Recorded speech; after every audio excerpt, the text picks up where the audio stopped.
Burt Lancaster, an enduring figure in the film industry, continues to be a symbol of timeless charisma and talent. Whether it was his commanding presence on screen or his memorable performances, he left an indelible mark that resonates through the years. When did you first recognize him? Was it in the midst of a gripping scene or the resonance of a powerful line?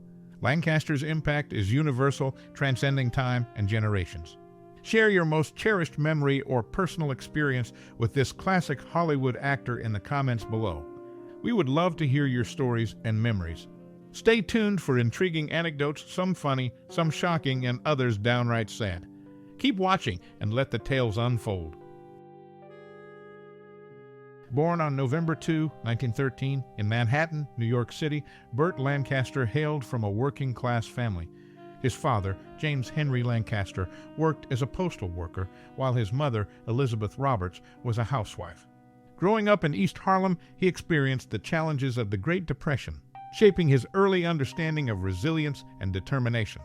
His athletic prowess manifested during formative years, leading him to a scholarship at New York University, where he initially pursued a career in chemistry. However, a pivotal moment occurred when he joined a student theater group, sparking a passion for acting. This transformative experience set the stage for his future in the entertainment industry. After graduating, he briefly worked as a circus acrobat, showcasing unique skills that became defining features in his later film roles. World War II interrupted his burgeoning career as he served in the United States Army, but upon returning, he resumed his pursuit of acting. His breakthrough came with The Killers in 1946, where his compelling performance garnered attention. His collaboration with director Elia Kazan in All My Sons further solidified his standing in Hollywood.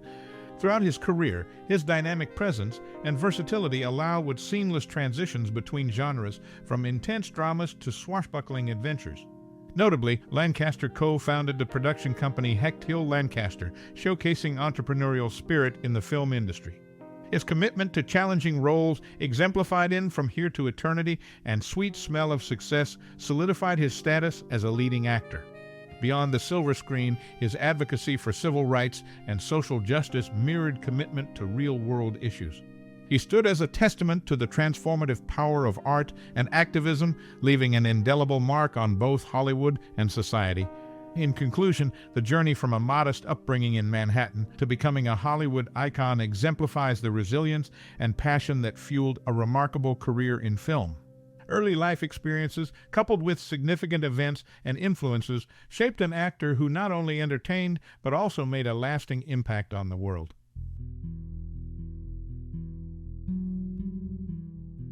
Burt Lancaster, a prominent figure in the film industry, witnessed a notable evolution in his acting style throughout his career, adapting seamlessly to the changing trends of the cinematic landscape.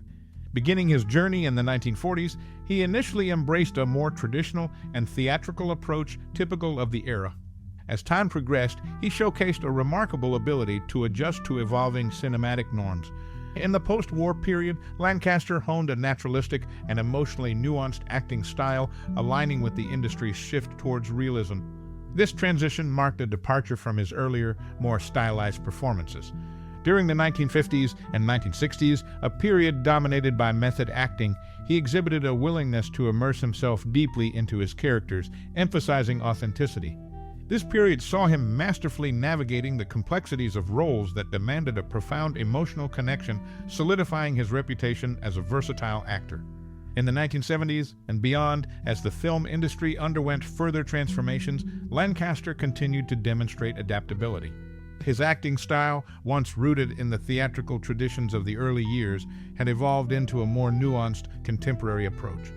Whether in gritty dramas or lighter fare, he maintained a consistent commitment to authenticity, contributing to the enduring appeal of his performances. In summary, his journey in the film industry reflects a remarkable ability to adapt to the ever-changing landscape. From his early embrace of traditional styles to his later immersion in method acting, he remained a stalwart presence, leaving an indelible mark on the history of cinema. Buried in Westwood Memorial Park without any memorial or funeral service, actor Burt Lancaster's simple headstone bears the inscription Burt Lancaster, 1913-1994, in accordance with his wishes. In 1987, Aid for AIDS recognized him as Man of the Year for his substantial contributions, which included permitting the use of his photograph on their annual Christmas card. Notably, he joined Gregory Peck, James Stewart, Liza Minnelli, and Orson Welles in opposing the colorization of old films by Ted Turner in the mid-'80s. This information offers a glimpse into Lancaster's preferences for a low-key farewell, his philanthropic endeavors, and his stance on preserving the authenticity of classic cinema. In 1963, he stood among the select few granted the honor to address the crowds at Martin Luther King's March on Washington. Fast forward to 1970, and he found himself with a windfall from the film airport, raking in substantial profits through a unique 10% profit participation deal once the movie crossed $50 million in revenue. Despite its financial success, Lancaster dismissed the movie as the worst piece of junk ever made. Before gracing the silver screen, he served in World War II, contributing as a member of the Special Services Branch entertaining troops. His service station during much of the war was in Italy. These anecdotes provide a revealing glimpse into Lancaster's diverse experiences, from the historic March on Washington to his candid take on a box office hit and his wartime service stationed far from the glitz of Hollywood. In crafting the screenplay for The Bad News Bears in 1976, Bill Lancaster drew from personal experience. Disabled by polio as a child, his character in the film mirrored his own struggles, portrayed by Tatum O'Neal as the odd kid out.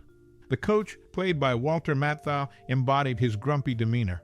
This unique father-son dynamic, shaped by adversity, added depth to the on-screen narrative. His connection to the silent film The Unknown ran deep. Set in a circus, the film resonated with him as he spent a significant part of his early life in the circus. He often expressed that no movie scene stirred him emotionally like Lon Chaney discovering Joan Crawford's lack of love. This silent classic left an indelible mark on him, reflecting his personal connection to the circus world. Beyond the silver screen, he had specific demands on sets and locations. A high bar was a must, facilitating his acrobatics and commitment to staying in shape.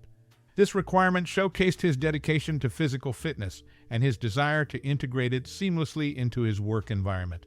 From the poignant portrayal of his son's challenges to the emotional impact of a silent film and the physical demands on set, these facets offer a nuanced understanding of his life beyond the spotlight.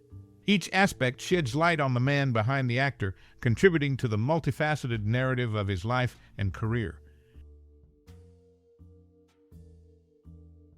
In 1969, he made his television debut with a guest appearance on Sesame Street, reciting the alphabet.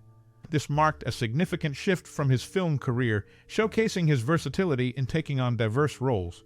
During a challenging period of illness, he regrettably couldn't attend the funeral of his close friend Telly Savalas. This absence reflected the personal toll of his health struggles on his relationships. On September 19, 1985, he attended Elizabeth Taylor's Commitment to Life fundraiser, disregarding warnings about the potential impact on rumors surrounding his sexuality. At the event, he read Rock Hudson's letter confessing to AIDS, demonstrating his commitment to raising awareness about the disease. These instances provide glimpses into the lesser-known aspects of his life, from his unexpected venture into television to the personal challenges he faced, impacting both his professional and personal connections. The article delves into these episodes, shedding light on the man behind the actor and his varied experiences beyond the silver screen. Burt Lancaster's alleged camaraderie with Kirk Douglas was more fiction than reality. Despite public perception, their relationship was marked by rivalry and occasional expressions of personal disdain, even though they mutually respected each other's acting prowess. A noteworthy milestone in his career was being the inaugural star on the Hollywood Walk of Fame, a distinction that now spans thousands of luminaries in the entertainment industry. In January 1980, he faced a life-threatening ordeal during a routine gallbladder operation. What was expected to be a 5-hour procedure turned into an 11-hour struggle. The operation revealed an unusually small channel, leading to intensive care for 48 hours. Reports even suggested that a doctor resorted to praying for his life during this critical period. These lesser-known facets of his life add depth to his public persona, showcasing a blend of competition, recognition, and a brush with mortality. It's a narrative that goes beyond the glitz of Hollywood, offering glimpses into the complex life of the celebrated actor. Helping pay for the defense of an African-American soldier accused of fragging in Vietnam and feeling competitive with Marlon Brando, Lancaster's life extended beyond the glitz of Hollywood. In 1971, he contributed $3,000 towards the defense of PVT, Billy Dean Smith, who was acquitted after supporting his legal team's efforts. Feeling challenged by Brando's success, Lancaster shifted towards riskier projects like Luchino Visconti's The Leopard in the early 1960s, aiming to be recognized as an artist rather than just a movie star. This move, however, led him out of the top 10 box office rankings. The Bel Air Brentwood fire of 11/6/61 brought an unexpected turn in his life as his house, along with many others, was consumed by the flames. This incident added an element of personal loss to his journey. As detailed by Kate Buford in her biography, Lancaster's competitive spirit and desire for artistic recognition played a pivotal role in shaping his career trajectory. The choices he made, including supporting the defense of PVT, Billy Dean Smith, and embracing riskier film projects, showcase a man driven by more than just fame and fortune. From supporting a fellow African-American soldier to navigating the challenges of competition in the industry, his life reveals layers beyond the silver screen. These episodes, often overshadowed by his cinematic achievements, contribute to a nuanced understanding of the man behind the actor, offering glimpses into the complexities that defined his journey. During the challenging times of the Great Depression, he sustained himself through unconventional means. By day, he worked as a nude artist model, and by night, he served as a singing waiter. This dual life showcased his resourcefulness and determination to make ends meet during an economically difficult period. In the late 1950s, he made headlines with a bold move at a Hollywood Oscar party. Following in the footsteps of Rock Hudson and Vera Ellen, he allegedly arrived wearing a G-string spray-painted gold, mimicking the iconic Academy Award statuette. This eccentric act added a touch of audacity to his public persona, challenging the conventional norms of Hollywood events. Beyond his acting career, he was a fervent political liberal. He chaired the American Civil Liberties Union Foundation of Southern California and actively campaigned for George McGovern in the 1972 presidential election. Notably, he found himself on President Richard Nixon's 1973 enemies list, alongside figures like Gene Hackman, Paul Newman, Hugh Hefner, and Norman Lear. This inclusion reflected his outspoken views and opposition to the political establishment of the time. From navigating the hardships of the Great Depression to making a bold statement at Oscar parties and engaging in political activism, his life journey reveals a man who defied conventions in various aspects of life, both personally and professionally. These lesser-known facets contribute to a more nuanced understanding of the individual behind the actor, showcasing a resilient and outspoken person.